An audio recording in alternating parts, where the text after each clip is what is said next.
name is Conrad Steiner. I'm a doctor of medicine. Tonight's story has the title, Break Through the Bars. Guardian of birth, healer of the sick, comforter of the aged.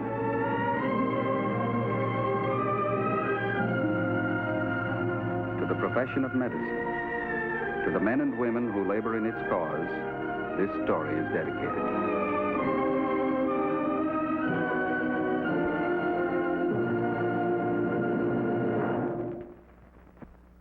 Our presentation tonight, the field of psychiatry, science of treating mental and emotional disorders. The object in point, small metal electrode. The case in point, Henry Clow Fisher, age 44, unmarried. Henry prides himself on excellent health. His life is carefully ordered. He maintains a balanced diet, mild exercise, neither drinks nor smokes. His biannual colds are not severe and have never caused him to miss a day's work. Yet despite his careful planning, Henry Fisher is marked for a serious and crippling illness. Is anything troubling you? There's nothing wrong with the bank. Think you have a fever? Will you stop it? Stop fussing over me. Henry, what's come over you? I've never seen you act like this. What's the matter? I'm sorry, sis. I just haven't been sleeping well lately. I lie awake thinking. Man my age, I'm nothing. You're not president of the bank, but I certainly think an assistant cashier is something to point to. Oh, I'm nothing at all, Martha. I'm wrong. I'm a misfit from the day I was born. Please, Henry. No use denying it. I live in the dark. Day after day, just living in the dark. Come on now, Henry, cheer up. Polly called me yesterday. Did something come between you? I'm your sister, Henry. You can tell me. I've got no business going out with women. I can't afford it. It's after 8. I'll be late. Henry, your lunch. I'll see you later. Henry, what about your breakfast?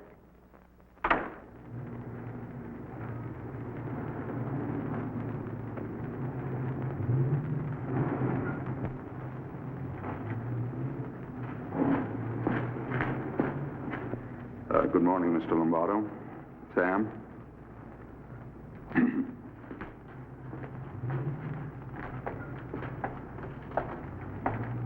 I'm sorry I'm late. I was delayed.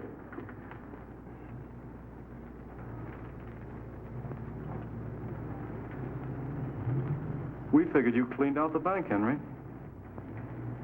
Thought sure you were headed for South America by now.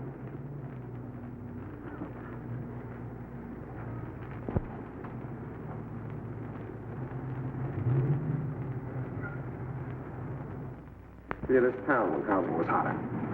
Gotta look ahead to get someplace in life. This is where the future's gonna be. You can take it from me. Well, we've got to take it from the facts, Mr. Liggett, but the plan certainly looks sound. Sound as a dollar. Pre-war dollar, that is. Well, I'll get back to you tomorrow. Thank you. Bye.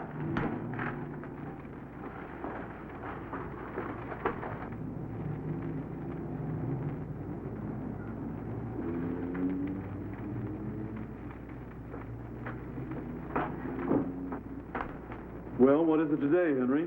Deviled egg or tuna fish? I haven't looked yet. Say, want to come along with me? Going down to the flesh pots. Flesh pots? You know, down the street. The Blue Moon. Good-looking girls. Nice bar. You know how Mr. Lombardo feels about drinking on lunch hour. That's why chlorophyll was born. I've better things to do with my money than to throw it around in bars. Henry, my boy, trouble with you is you eat too many dry sandwiches.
Fine.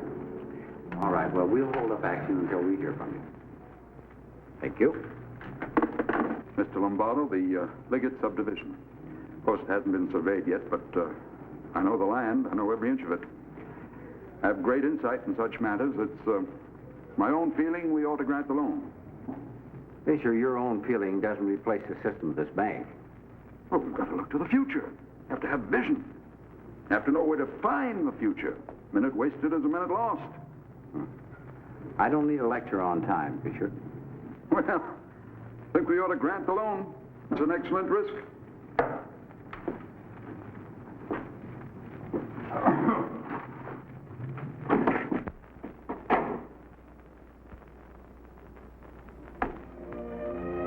Bartender?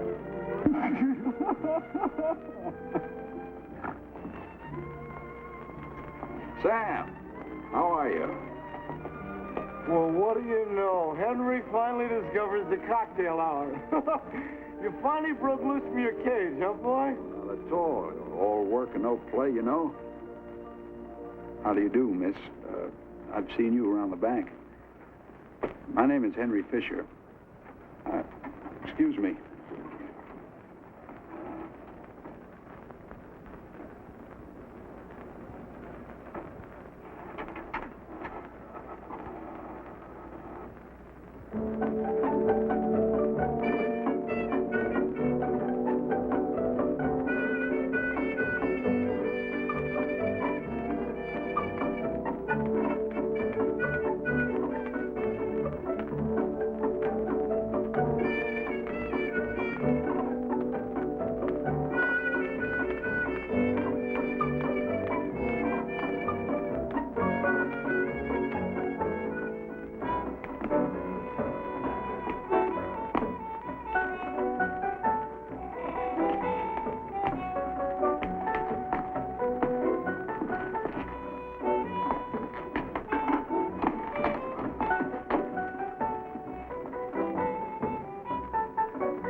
Lombardo?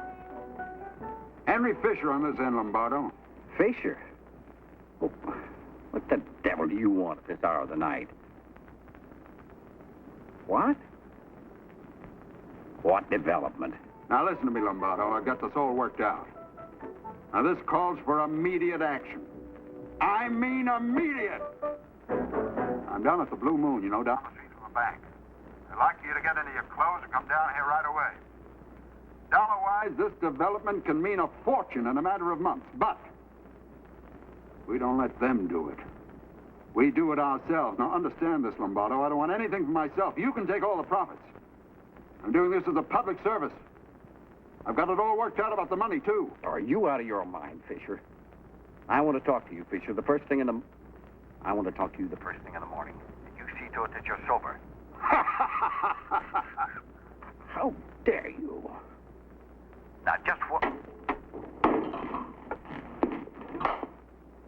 Clyde? Yes, sir? I decided I'm going to do something to you, Clyde. How's that?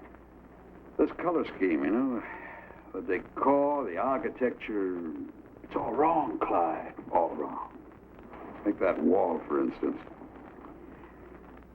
Out it's got to go. And that one, too. Expanse, width. No? Bigness! That's what this place needs.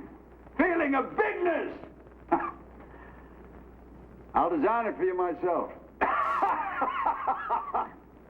Hell, you don't charge, Clyde. I like you. We'll talk about it as soon as I get back. I have to go down the street, see a gentleman about some very important negotiations. About a uranium mine. Will you excuse me, Clyde, please? Yeah, sure, Mr. Fisher. Go ahead. I'll be back in a few minutes.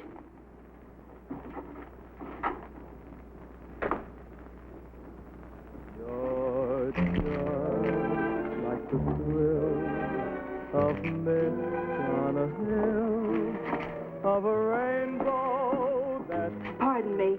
Have you seen Henry Fisher? Fisher? You his wife? Sister. Down there. Oh, my darling, you're second to none. Glad you showed up. I was going to call the cops. I've been trying to close up here, and he won't go home. Started off buying drinks for all the customers. That's fine. But then he started bothering them, arguing. Then he got to telling me how to mix my drinks. He's been running in and out of here all night. First, he had to go see a man about a uranium mine. Then he had to go down to the city hall to talk to the mayor. Henry isn't used to drinking. He ain't been drinking, lady. Only 2 plain glasses of ginger ale all night. That's all he's had. Henry, Martha, how are you? Mr. Lombardo called me Henry. Ah, I presume he wants to apologize. Well, we'll just keep him dangling a little while. Teach him a lesson. Come on, Martha, let's dance. Oh, Henry, I think we better go home. Well, I don't want to reserve this space every night. I'll send you a check. Okay, only I think I'd rather have cash. Why, I'll buy this place. I'll have you first. Please, Henry, we're leaving right away. Don't argue with him, Martha. Pay him anything he asks. Listen. Of a meadow that glitters Beautiful like song. gold. Or a You know who wrote it? that precious Neither do I. gold. But I sent him a check through the record company. I believe in fostering creative talent. Henry, You're just like the That's very intriguing. I think I'll buy it. Henry, I have to see Dr. Paley tonight. I need some more of my medicine. Could we drop by the hospital, Henry? Hospital. Comfort the sick. Huh? I'm going to do something for sick people. Something quick for the sick. Would you do me a favor, Henry? Of course, dear. Anything you ask. But first, we have to get to the hospital. Something quick for the sick. Something quick for the sick. Something quick for the sick. Something quick for the sick. You just sign there, Henry. Then you can stay here for a while and help people. You can be helped yourself. How's this for a signature, Dr. Paley, huh? Very intricate. That's so they can't forge it. Very interesting, Henry. You take this, honey. We Now. go right through here. All righty. If there's anything that you need, just ask for it. That's a lock.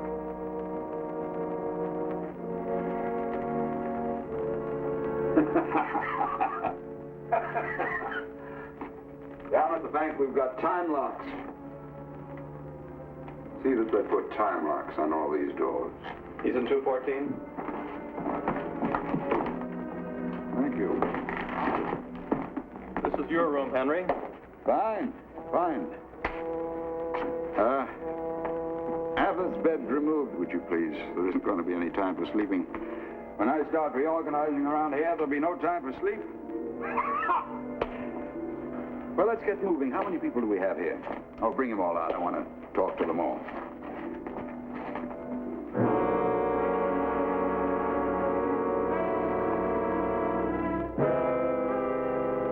You're trying to keep me here. You can't keep me here. It's for your own good, Henry. You did this. Do what they say, Henry. You betrayed me. You betrayed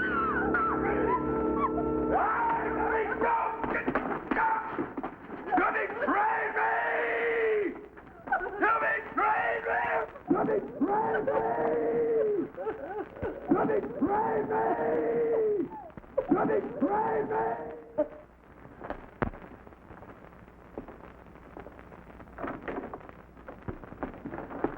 This is Dr. James Barth, Martha. He's a psychiatrist. Dr. Barth wants to ask you a few questions about Henry. If you'll excuse me, please, I have a call to make. I'll look in and see you later, Martha. Won't you sit down, Miss Fisher? I don't know what to say, Doctor. There was never anything like this in the family. What's happened to your brother is no disgrace, Miss Fisher. It's fairly common. 1 out of every 4 persons has some sort of nervous or mental illness during his life. Actually, 1 out of every 10 is ever hospitalized for it. But he is insane, isn't he? That's illegal, not a medical term. Let's say that he's temporarily unable to manage his affairs, that he's not responsible for what he does, and he needs help. Has he had any serious illnesses? No. Henry's been quite healthy. He had the usual childhood sicknesses, measles and chickenpox. No accidents involving the head, no falls? No, I'm sure of that. Your brother was never married? Neither of us. Father died when we were children. We lived with Mother until she passed away about 8 years ago. Well, how did your brother react to your mother's death, Miss Fisher? He took it very hard. It worried me quite a bit at the time. Couldn't eat, couldn't sleep, moped around for the longest time. Doctor, how could this happen? How could Henry become a raving maniac like this? Well, it's unfortunate you saw that outburst because it's the usual popular conception of a lunatic. Actually, your brother was in extremely high spirits and reacting with frustration when he was crossed. A drunken man reacts much the same way. I thought he had been drinking. He'd been throwing money around, writing checks. That's typical of the manic depressive reaction. It can go either way, either into deep depression or into great exhilaration. But why? How did it happen? Well, to understand a depressive, you must imagine that everything has gone wrong. You're no good, a failure, a sinner, an outcast. To conceive the manic stage, think of your happiest moments, some triumphs, some exhilarations when you were on top of the world. His thoughts are not distorted, they're simply exaggerated. Will we have to send him to an asylum? No, we'll treat him here. And if everything goes well, we expect to have him home in a few weeks. You mean you can cure him? I can't guarantee a cure, Miss Fisher, but I'm reasonably confident that we can help him get over this attack and back to work. He might go through his entire life without further incident. We'll probably start electrotherapy in a few days. You mean electric shock treatment? That's an unfortunate name for medical treatment, Miss Fisher. It isn't shock, as you think of an electric shock from a lamp cord.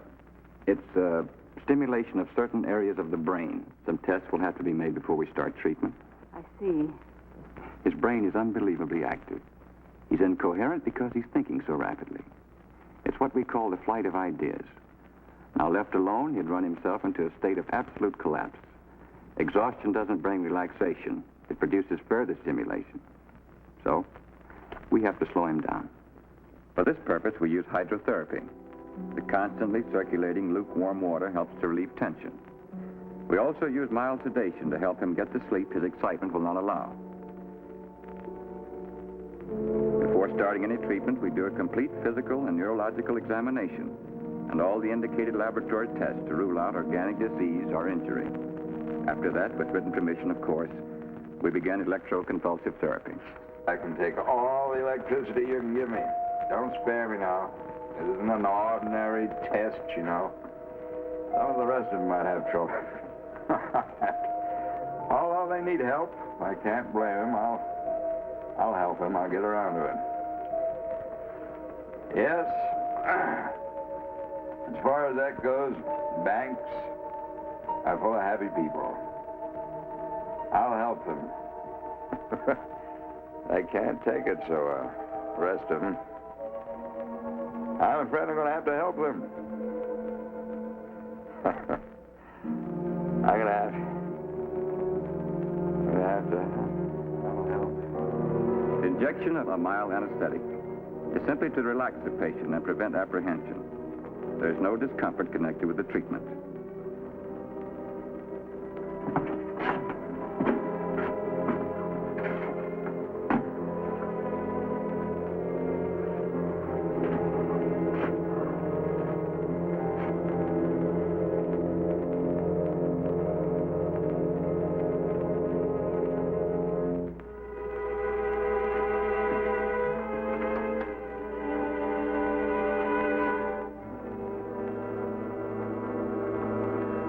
Current of very low intensity, measured in thousandths of an ampere, is applied to the temporal area. Ready to treat. We produce a controlled convulsion.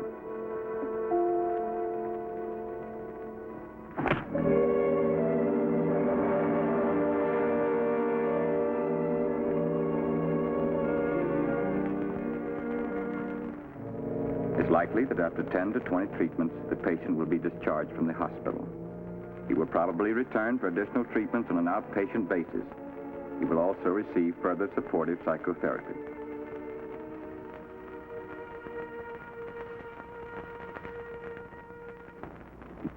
Doctor, you really think I'm well enough to try to go back to work? Well, you finished your electrotherapy. There's still a few things we can work out in interviews, but there's no reason why you should be sitting around. I talked to the manager of your bank this morning. Well, I don't expect Mr. Lombardo to take me back. He didn't say he wouldn't. He wants to see you. I explained your case very carefully. Well, it won't do any good, but thanks anyway, Doctor. I'll find something else. I'll watch myself, try not to get excited. Henry, don't watch yourself. Go out and live your life. Enjoy it. Believe in yourself. You're just as good as the next man. I don't think you'll have a bit of trouble.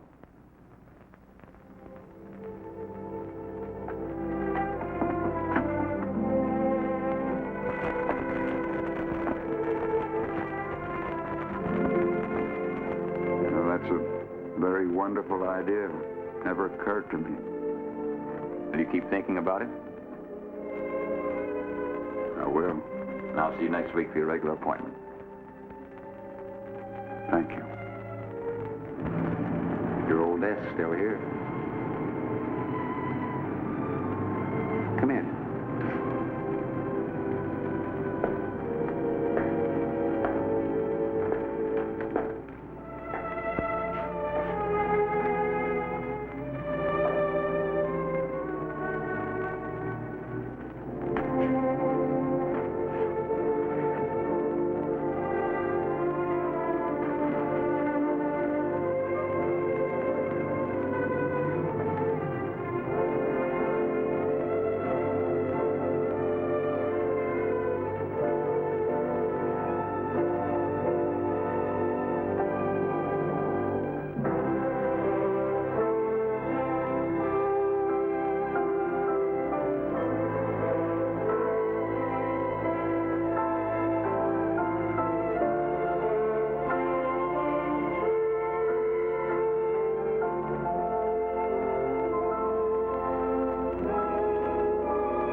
In man's recent past, torture to drive out the demons was a common treatment for mental illness.